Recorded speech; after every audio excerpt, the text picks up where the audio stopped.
My name is Adrian Foster. I'm 38 years old, and exactly 4 weeks ago, I discovered that my wife, Victoria, had been sleeping with Julian Cross, my former mentor and business rival, for the past 8 months. I didn't confront her immediately. That's not how architects think. We observe, we measure, we calculate stress points. Then we design solutions. The restaurant she chose was absurdly pretentious. Molecular gastronomy, dishes that looked like abstract art and tasted like expensive air. Victoria always selected places like this when she needed to control the narrative, neutral territory where emotions couldn't escalate without witnesses. You've barely touched your food, she said, her manicured fingers drumming against the stem of her wine glass. Not hungry, I replied, watching the way her eyes kept darting to her phone. 3 times in 10 minutes. Expecting a call, she flushed slightly. Just work. Work. The word had become her favorite lie. Victoria, let's skip the appetizers and get to the main course. What did you want to talk about? She straightened in her chair, assuming what I called her boardroom posture. Victoria was a luxury real estate developer. Everything about her was calculated for maximum impact. Adrian, I need to be honest with you. I've been seeing someone. It's Julian. Julian Cross, the man who taught me everything about architecture before stealing my designs and launching his own firm. The man whose skyscraper won the Pritzker Prize with concepts I'd developed. The man who was married to Isabel, a museum curator worth approximately $150 million. I should have felt rage. Instead, I felt eerily calm. How long? I asked. Does it matter? Humor me. 8 months. Maybe 9. 9 months. Almost the entire duration of our work on the Riverside project together. The project where Victoria's development company partnered with my architectural firm. Every late meeting, every business dinner, every networking event. Are you in love with him? I asked. Her expression shifted, something between guilt and defiance. He sees my vision, Adrian. He understands ambition. With you, I feel like I'm constantly having to explain why I want more, why mediocrity isn't enough. Mediocrity. My sustainable housing project for underprivileged communities was mediocrity. My award-winning library design was mediocrity. I want a divorce, she said flatly. I nodded slowly. All right, her eyes widened. That's it? Just all right? What did you expect? Begging? Tears? I signaled for the check. You've made your decision. I'm respecting it. The bill came to $628, a small price to end 12 home in silence. We drove home in silence. When we arrived, she turned to me. I'll stay at the Ritz tonight. We can discuss logistics tomorrow. Take your time, I said. After she left, I went to my home office and opened my laptop. The folder labeled Project Phoenix contained everything I'd been collecting for 4 weeks. Screenshots of messages from Julian's phone that he'd foolishly synced to his cloud account, the password for which he'd never changed from his default. Bank statements showing suspicious charges, calendar invitations that contradicted both their official schedules. I'd been preparing for war. I just hadn't known what type of war it would be. The law firm of Richardson and Partners occupied 3 floors of a building I'd designed. My attorney, David Richardson, had handled my contracts since I started my firm 10 years ago.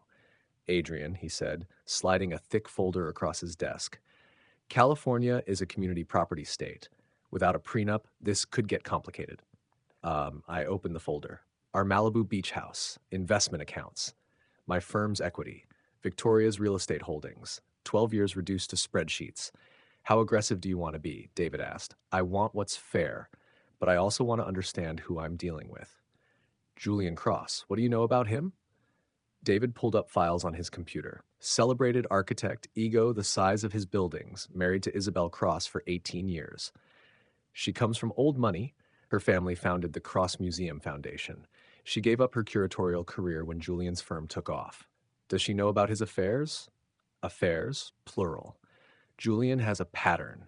This isn't his first extramarital relationship. He's had at least 3 that we know of. David paused. He's careful, but not careful enough. Does Isabel know? Hard to say. She maintains a perfect public image, but there are whispers in certain circles. I leaned back. What if I wanted to meet her? Isabel Cross. David raised an eyebrow. That's playing with fire, Adrian. Maybe. Or maybe it's leveling the playing field. I found Isabel Cross through Instagram. Her account was public, a carefully curated feed of art exhibitions, museum openings, and cultural commentary. Her bio read, Curator of Beauty, believer in second acts. I sent a direct message. Your post about the Rothko retrospective was insightful. I'm an architect interested in the intersection of space and art. Would you be interested in discussing it over coffee? She responded within an hour. I'm always happy to discuss Rothko. Saturday at 2 p.m.? The Museum Cafe? Saturday arrived cold and clear. I wore a simple sweater and jeans, nothing pretentious. The Museum Cafe was all clean lines and natural light, much like my designs. Isabel sat alone at a corner table, reading. She looked up as I approached, intelligent eyes, understated elegance, none of the performative glamour I'd expected. Adrian Foster? She asked, standing to shake my hand. Isabel, thank you for meeting me. We ordered coffee and settled into conversation. She spoke passionately about spatial design in museums, how architecture shaped the viewer's emotional journey through art. She was brilliant, the kind of brilliant that gets overlooked when standing next to someone as loud as Julian Cross. You gave up curating? I asked carefully. Her smile tightened almost imperceptibly. My husband's career required certain sacrifices. When Cross Architecture went public, I became the supportive wife.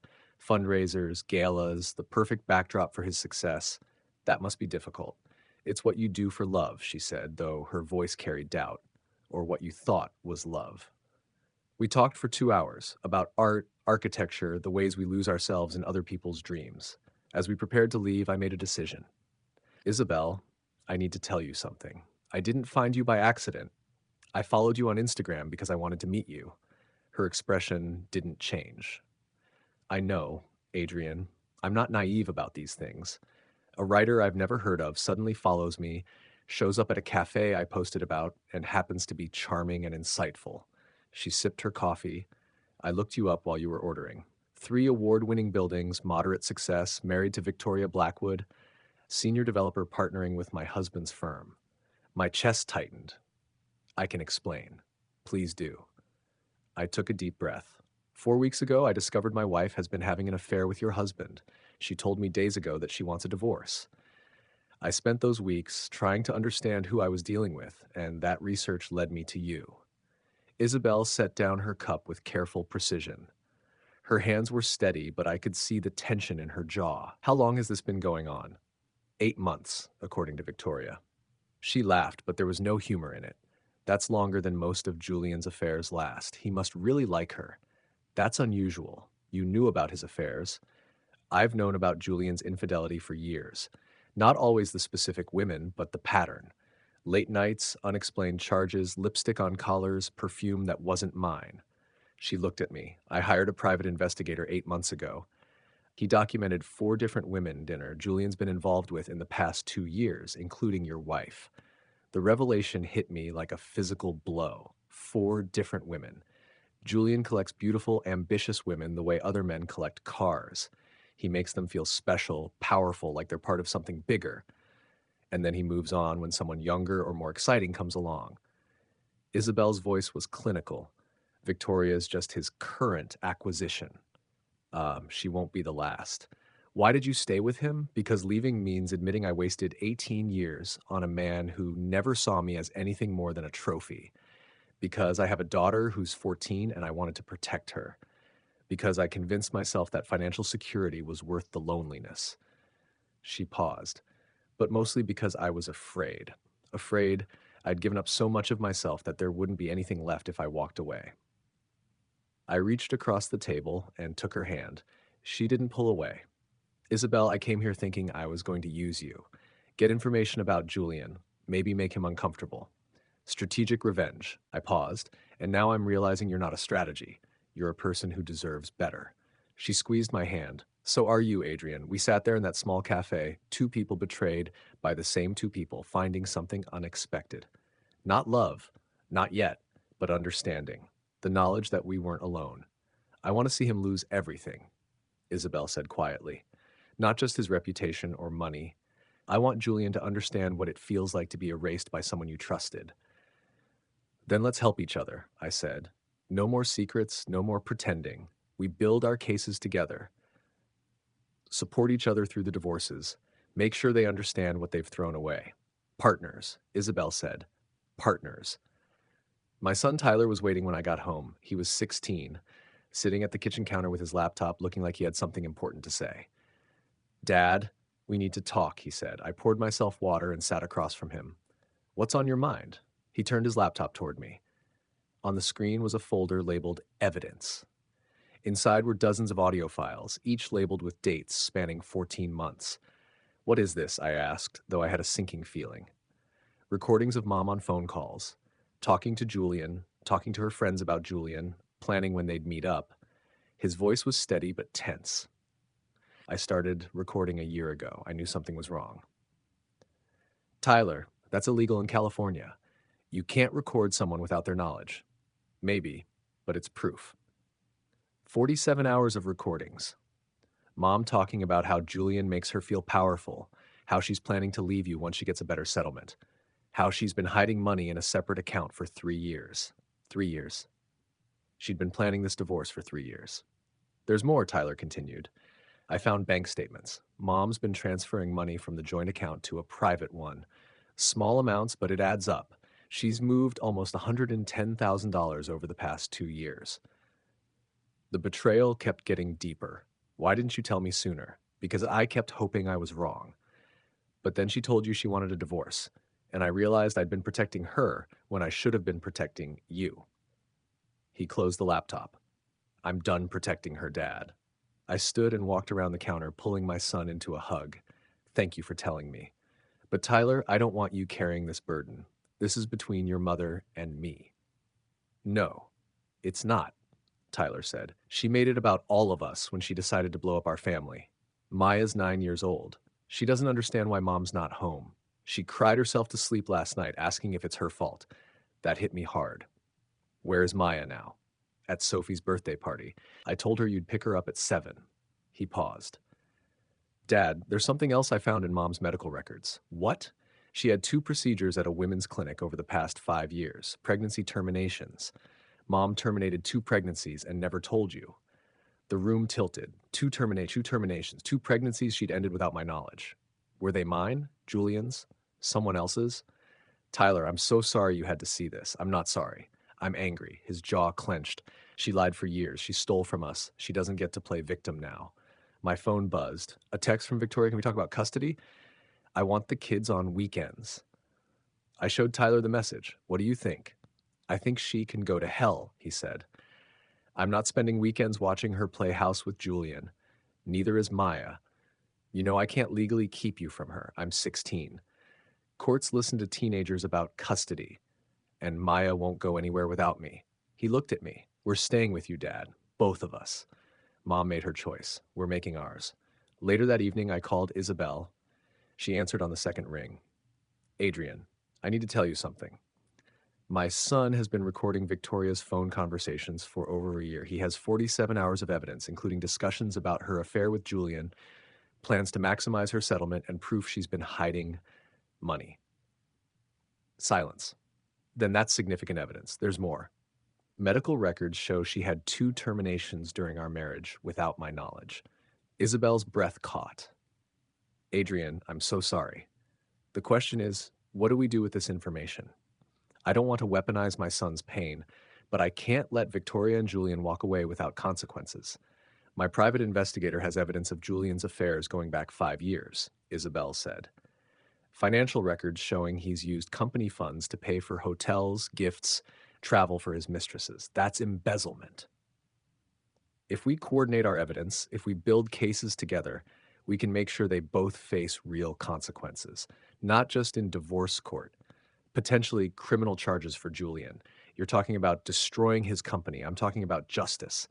Julian's board includes my father and 2 business partners. If they knew he was embezzling company funds for affairs, they'd remove him immediately. The shareholders would demand it. I thought about Tyler, about Maya crying herself to sleep, about 3 years of deception, about pregnancies ended in secret.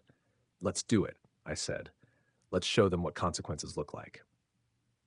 "Partners," Isabel said. "Partners." The mediation session was scheduled for Tuesday. I sat across from Victoria and her attorney in a conference room that smelled like furniture polish and broken dreams. "Thank you all for coming," the mediator began.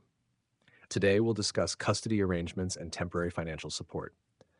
Victoria's attorney opened a folder. My client is requesting primary physical custody of both children, with Mr. Foster receiving standard visitation.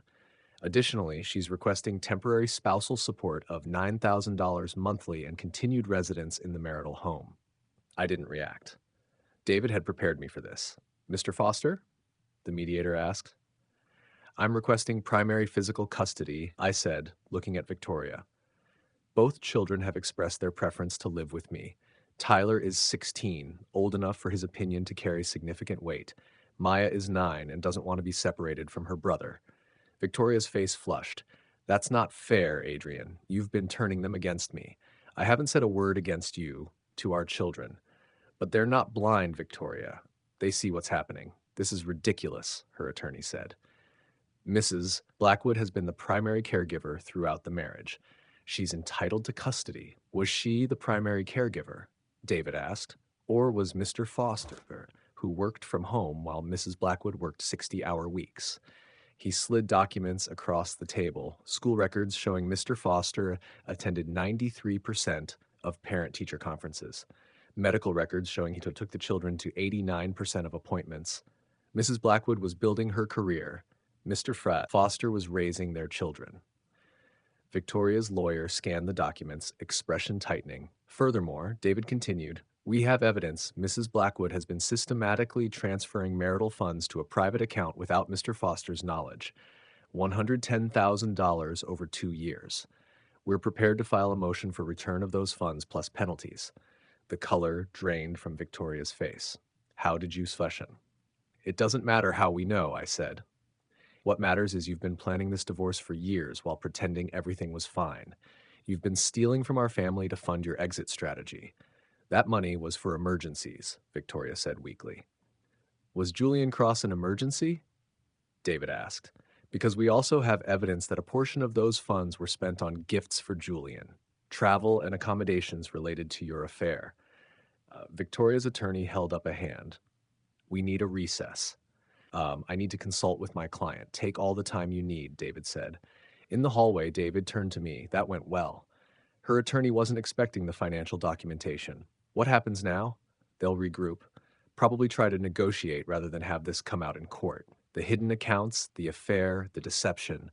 None of it looks good for her. My phone buzzed. A text from Tyler. How's it going? I replied, good. She's rattled. Another text came through, this one from Isabel. Julian just got a letter from his board requesting an emergency meeting. My father made sure they received copies of expense reports showing company funds used for personal purposes. He's panicking. I smiled. The pieces were falling into place. 15 minutes later, we reconvened. Victoria looked like she'd been crying. Her attorney's expression was tight. My client is willing to agree to joint physical custody, she said. 50-50 split. She'll withdraw her request for spousal support in exchange for Mr. Foster not pursuing the matter of the separate account. No, I said. Everyone looked at me. Adrian, David started. No, I repeated, looking at Victoria. You don't get to steal from our family, lie to our children, destroy our marriage, and then negotiate like this is a business transaction. That version of me is gone. Victoria swallowed, her confidence cracking for the first time since this began. You think this ends well for you? She whispered. You think aligning yourself with her makes you untouchable? I leaned closer, keeping my voice low. I think the truth has momentum, Victoria, and once it starts moving, no one gets to stand in front of it. She searched my face for hesitation and found none. Whatever she saw there made her step back. Julian rejoined us then, his jaw tight, his smile brittle. Enjoying the evening? He asked, the words clipped. Very much, I said. You throw a nice party. Shame you won't be throwing many more. Isabel returned to my side, placing her hand lightly on my arm. The gesture was deliberate, public, unmistakable. Julian's eyes flicked to her hand, then to mine, covering it. You're making a mistake, Isabel. No, she said calmly. I made my mistakes for 18 years. This isn't one of them. Around us, conversations hummed. Glasses clinked, unaware of the fault line opening beneath the room. But the looks were starting. The subtle glances, the whispers traveling faster than decorum could stop them. Someone from Julian's board stood near the bar, watching. One of Victoria's colleagues stared openly, phone already in hand. We didn't need to say anything else. We stayed 20 minutes, long enough to be seen, long enough for the story to start writing itself. Then Isabel and I left together, stepping out into the cool night air. She exhaled slowly once we were outside. That was harder than I thought. You were incredible, I said. She smiled, tired but steady. So were you. Over the next weeks, consequences stopped being abstract and became unavoidable. Julian's audit turned into a full investigation. The board terminated him for cause. His NDA threats evaporated when prosecutors got involved. Headlines followed: conflict of interest, misuse of funds, ethics violations. Friends stopped returning his calls. Invitations disappeared. Victoria lost her promotion. The stock options were clawed back. Her firm placed her on administrative leave pending review of her relationship with Julian and misuse of company resources. When word spread that she'd been siphoning marital funds, even her allies went quiet. Mediation resumed. This time, Victoria arrived without confidence or demands. She agreed to primary custody with me. Weekdays, school nights, stability. Alternating weekends, supervised at first. She agreed to return every dollar she took plus interest. She signed an agreement acknowledging financial misconduct. Tyler didn't celebrate. He just nodded, like someone who'd been braced for a long fall and was finally allowed to stand up straight again. Maya asked if this meant she could keep her room. Yes, sweetheart, I told her. You're home. Months passed. The noise faded. What remained was structure. Isabel finalized her divorce without an NDA. She testified, calmly, clearly. The truth stood on its own. She kept her dignity, her daughter, and something far more valuable than money, herself. I rebuilt my life around my children, my work, and honesty so strict it left no room for rot. Isabel and I didn't rush anything. We didn't need to. Trust, we'd learned, isn't built with intensity. It's built with consistency. One evening, much later, we sat on my back porch while the kids slept inside. No plans, no strategy, just quiet. She said, I thought justice would feel louder. I smiled. Justice isn't loud. It's structural. It holds when everything else collapses. She reached for my hand. This time, there was no armor in it, just warmth. We weren't rebuilding out of revenge anymore. We were building because we finally knew how. I walked back to Isabel. Julian returned, this time alone, his face tight. Stay away from my wife, he warned. Your wife? Isabel said coolly. We're divorcing. You remember between the affairs? This isn't the place, he snapped. It's the perfect place, she said. Everyone watching you lose control. I know about the embezzled money, Julian. Soon everyone will. His face went pale. You're bluffing. Isabel smiled at me. Adrian, shall we step outside? It's stuffy in here. I offered my arm. As we passed Julian, I leaned in. Your wife is impressive. Outside, Isabel squeezed my arm. That felt good. It looked good too. Thank you for standing with me, she said. Thank you for letting me. This is only the start, she added. They have no idea what's coming. 3 weeks later, Julian was removed as founding partner. An audit uncovered years of embezzled funds, criminal charges. 3 weeks later, Julian was removed as founding partner. An audit uncovered years of embezzled funds. Criminal charges were filed. The architecture community watched his empire crumble with a mixture of schadenfreude and horror. Victoria's promotion was rescinded. Her stock options, deemed fraudulently obtained, were clawed back. She faced her own investigation for accepting compensation tied to a romantic relationship with a superior, a clear ethics violation. The divorce proceedings moved swiftly after that. Victoria agreed to joint custody with me, having primary placement.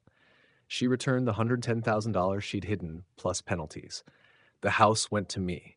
Most of our shared assets were divided down the middle, but she lost leverage when Tyler's recordings became admissible evidence of financial fraud.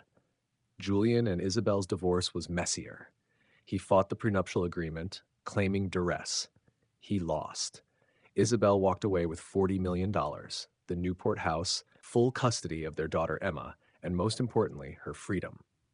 The criminal trial took 8 months. Julian was convicted on multiple counts of embezzlement and fraud. He received 3 years in federal prison and was ordered to pay restitution of $850,000 to his former company. His architecture license was suspended indefinitely. Victoria was never charged criminally, but her reputation in the real estate world was destroyed. Developers didn't want to work with someone who'd compromised professional ethics for a relationship. She moved to Portland 6 months after the divorce was finalized, starting over with a smaller firm. Tyler chose to stay with me through his senior year. He got early admission to MIT for computer science. Maya adjusted slowly, with therapy helping her process the changes. She still saw Victoria every other weekend, though the relationship remained strained. And Isabel? She opened her gallery 8 months after her divorce was finalized. A beautiful space in Santa Monica showcasing emerging artists with an emphasis on women who'd been overlooked by the traditional art world. She called it Second Acts. We took things slowly, coffee dates that turned into dinners, museum visits, long conversations about art and architecture and what it meant to rebuild yourself after betrayal. 6 months after both divorces were final, Isabel and I took our first real trip together. Florence. We walked through galleries and churches, studied the architecture, talked about beauty and resilience. Do you think we would have found each other if they hadn't betrayed us? Isabel asked one evening as we sat overlooking the Arno River. I don't know, I said honestly. Maybe we needed to be broken first, to understand what we actually wanted. And what do you want, Adrienne Foster? I looked at this woman who'd fought beside me, who'd refused to be silenced or bought off, who'd chosen justice over comfort. This, I said, someone who sees me, who fights with me, not against me, someone who knows what it costs to start over and does it anyway. She kissed me then, soft and certain. Then let's build something new, she said, together. No secrets, no compromises we can't live with, no making ourselves smaller. Partners? I asked. Partners, she confirmed. Tyler and Maya met Emma, Isabel's daughter, that summer. The three of them bonded over shared experiences of watching parents implode and learning that sometimes families fall apart so better ones can form. I designed Isabel's second gallery. She curated an exhibition of my architectural photography. We collaborated on a sustainable housing project that combined my design principles with her understanding of space and human experience. Victoria sent Maya a birthday card every year. She video called Tyler occasionally. They were cordial but distant. Some relationships can't survive the weight of betrayal, and that was okay. The kids had built something new too, a family based on honesty rather than obligation. Julian served his 3 years. I heard through industry channels that he was working for a small firm in Arizona, designing strip malls and office parks. The Pritzker Prize winner reduced to commercial mediocrity. There was poetry in that. 2 years after our divorces were finalized, Isabel and I got married. A small ceremony, close friends and family only. Tyler walked Maya down the aisle as a bridesmaid. Emma stood beside her mother as maid of honor. We didn't merge our households immediately. Both of us had learned that rushing into permanence was dangerous. Instead, we kept our separate homes for a year, building trust slowly, teaching our children that love didn't mean losing yourself. When we finally did combine our lives, we bought new property together. A house neither of us had shared with anyone else. Clean slate, fresh foundation. I designed it, of course. Isabel curated the art. The kids chose their own rooms. We built something that belonged to all of us equally. Sometimes Maya asked if I was angry at her mother. I told her the truth. I was disappointed, hurt, betrayed, but anger was exhausting, and I'd chosen something better. I'd chosen to build rather than destroy. Tyler asked once if I regretted how aggressive we'd been with the evidence, the coordinated attack that dismantled both Julian's career and Victoria's reputation. They made choices, I told him. We just made sure those choices had consequences. That's not revenge, that's accountability. And falling in love with Isabel, he asked. Was that accountability too? No, I said. That was unexpected grace. 5 years after that dinner at the Molecular Gastronomy restaurant, I stood in the gallery Isabel had built, surrounded by art and light and people who'd chosen to start over. Victoria's betrayal had nearly destroyed me. Instead, it had freed me to become someone better. Architecture is about creating spaces for people to live their best lives. For 12 years, I'd been living in a space designed by someone else's limitations, someone else's vision of who I should be. Now I was the architect of my own life. And it was beautiful.